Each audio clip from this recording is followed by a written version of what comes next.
சைவ சமயத்தில் பெரிதும் போற்றப்படும் 63 நாயன்மார்களில் ஒருவர் மன்னர் இடங்கழி நாயனார். சூரிய வம்சச் சோழர் குடியில் தோன்றி கோ நாட்டின் தலைநகரான கொடும்பாலூரில் வேளிர்குல அரசராக ஆட்சி செய்தவர். அரசனாக இருந்தாலும் அவரது உயிர் முழுவதும் சிவபெருமானின் திருவடித் தொண்டே. அவரது ஆட்சி காலத்தில் சைவமும் வைதீகமும் செழித்தன.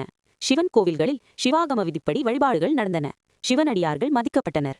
ஒருநாள் சிவனடியார்களுக்கு திருவமுது செய்யும் ஒரு தவசீலருக்கு உணவுப் பொருள் ஏதும் கிடைக்கவில்லை. மனம் தளர்ந்த அவர் நள்ளிரவில் அரசரின் நெற்பண்டாரத்தில் நுழைந்து நெல் எடுத்தார். காவலர்கள் அவரை பிடித்து மன்னரிடம் கொண்டு வந்தனர். கோபம் கொள்ளாத இடங்கழியார், ஏன் நெல்லை எடுத்தீர் என்று கேட்டார்.